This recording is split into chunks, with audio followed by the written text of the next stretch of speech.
వాళ్ళు నేను చూసుకుంటానని వాళ్ళకి చెప్పడానికి ఏదో చేస్తున్న ప్రయత్నంలాగా ఉంది.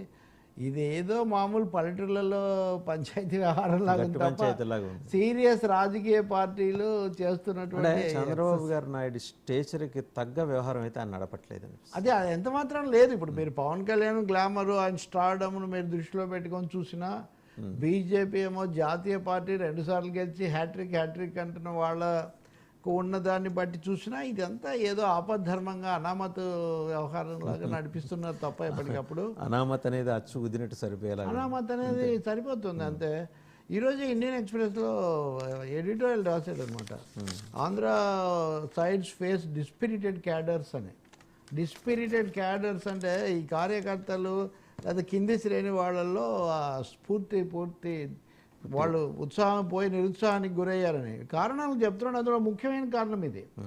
జనసేన వాళ్ళేమో పవన్ కళ్యాణ్ అనవసరంగా హడావుడి తొందరపడ్డాడు, చంద్రబాబు నాయుడు జైల్లో ఉన్నంత వరకు ఈయనేమో విశ్వరూపంలో కనిపించాడు, ఆయన జైలు నుంచి వచ్చి కలుసుకున్నప్పటి నుంచి ఈయన తగ్గి ప్రతి చోట ఈయన తగ్గడమే ఎక్కువైపోయింది అని దాంతో ఆ విధమైన అసంతృప్తికి జనసేన వాళ్ళు బాగా గురయ్యారు.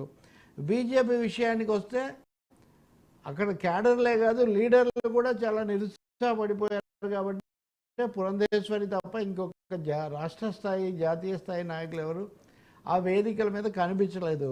కనిపించే ఒకరిద్దరు కూడా చంద్రబాబు స్పాన్సర్డు లేదా తెలుగుదేశం బ్యాక్గ్రౌండ్ అనే ముద్ర మూట కట్టుకుంటున్నారు.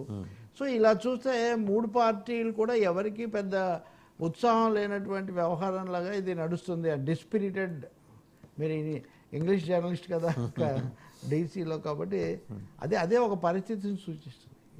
అంటే అటువంటి నిస్పృహకి లోనైన కార్యకర్తల్లోనైన వాతావరణం మొరల్లెస్ ప్రతి పార్టీలో ఉంది. జనసేన కావచ్చు, అటు జగన్మోహన్ రెడ్డి గారి పార్టీ అంటే ఆయన డైరెక్ట్గా ప్రజలతో అనుసంధానంలోకి వెళ్ళిపోయారు. ఎమ్మెల్యేలు, సెకండ్ రంగ్ లీడర్స్, థర్డ్ రంగ్ లీడర్స్ వీళ్ళందరూ కూడా అట్లాంటి నిస్పృహ. తెలుగుదేశం చూస్తే ఆయన పవర్లో ఉన్నప్పుడు అసలు కార్యకర్తలు ఎక్కడ ఉంటారో ఆయనకు తెలియదు.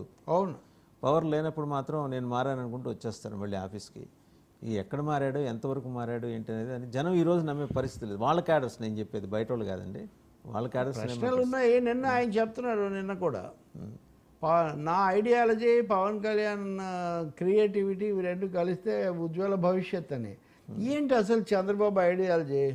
ఇప్పుడు సోము వీర్రాజుకి ఒక ఐడియాలజీ ఉంది, అమిత్ షాకు ఉంది, నరేంద్ర మోదీకి ఉంది, లేకపోతే ఇంతకుముందు ఉన్న వాళ్ళు ఎవరికో ఉంది, ఎప్పటి నుంచో ఉన్నవాళ్ళు ఉంటారు. ఒక బండారు దత్తాత్రేయ ఉంటాడు, ఆయన బీజేపీ ఐడియాలజీ నమ్ముకొని ఉంటాడు. ఉదాహరణకు ఈయనకేం ఐడియాలజీ ఉంది? ఈయన ఎన్ని రకాలుగా ఎంతమందితో మార్చారు. మోదీతోనే 2 సార్లు కలిసి 2 సార్లు విడిపోతున్నటువంటి పరిస్థితుల్లో ఇంకా పవన్ కళ్యాణ్ విషయం తీసుకుందామా అంటే ఈరోజు చెగువేరా, రేపేమో వీర సావర్కర్ అని ఆయనకి ఏం ఐడియాలజీ ఉంది? లేని దాని గురించి వీళ్ళు ఏం చెప్పుకుంటున్నారు? క్రియేటివిటీ ఏంటి? ఇంకో తమాషా, ఆయన ఏమంటున్నాడు, నా ఐడియాలజీ పవన్ కళ్యాణ్ క్రియేటివిటీ అంటుంటే, పవన్ కళ్యాణ్ ఏం చేయాలో చంద్రబాబు చెప్తాడు, మేమైతే మీకు ఉద్యోగాలు ఇవ్వాలంటున్నాను, ఆ క్రియేట్ చేయాల్సింది చంద్రబాబు అంటాడు. వీళ్ళిద్దరూ ఒకరినొకరు పొగుడుకునేటప్పుడు కూడా ఆ మ్యాచ్ అవుతుందా లేదా, సింక్ అవుతుందా లేదా చూసుకోవట్లేదు. ఇంకా వీళ్ళని పొగుడుకోవడం చాలదని మళ్ళీ చిరంజీవి స్కిల్ డెవలప్మెంట్ అంటే ఉదాహరణ అంట, పవన్ కళ్యాణ్ చిరంజీవి గారు నటుడుగా ఆయనకు శిక్షణ ఇప్పించడం అంట. స్కిల్ డెవలప్మెంట్ అనేది ఏ అర్థంలో వాడతారు? ఇంతవరకు ప్రపంచంలో ఎక్కడ నటన, ప్రతిభ, అభినయము, లలిత కళలు స్కిల్కు సంబంధించిన కాదని, అవి బేసిక్గా అభిరుచికి, ప్రతిభకు సంబంధించిన వాటిని అలాగే అంటారు. వాళ్ళకు ఇన్బార్న్ కాదన్నా నేర్చుకోవచ్చేమో, కానీ అభ్యాసం కూసు విద్య నేర్చుకోవచ్చేమో, కానీ స్కిల్ కింద వాటిని పరిగణించరు నిజం చెప్పాలంటే. అంటే ఇక్కడ పొంతన లేనటువంటి వ్యవహారాలు ఆయన చేశాడు. కాబట్టి ఈయన ఎంతమంది నిజానికి ఫిలిం ఇన్స్టిట్యూట్లలో ట్రైనింగ్ పొందుతుంటారు, ఎంతమంది మెగాస్టార్లు అయ్యారు, ఎంతమంది పిల్లలతో సినిమాలు తీశారు, అవన్నీ ఎన్ని జయప్రదమైనవి. సో ఇక్కడ టాలెంట్ తర్వాత ట్రైనింగ్ అన్నదానికి, స్కిల్ అన్నదానికి, ఇక్కడ పదే స్కిల్ అనడం కూడా యాదృచ్ఛికం కాదు. స్కిల్ డెవలప్మెంట్ స్కామ్ గురించి వాళ్ళు మాట్లాడకూడదు, కానీ స్కిల్ ట్రైనింగ్ ఈయన ఇస్తారు, స్కిల్ పెంచుతారు అనేదేమో తీసుకురావాలి. కాబట్టి ఈ పద్ధతిలో మాట్లాడుతున్నారేమో అనిపిస్తుంది. సార్, వాళ్ళకి తెలుగుదేశం పార్టీకి నాలెడ్జ్ సెంటర్ ఉంది కదా.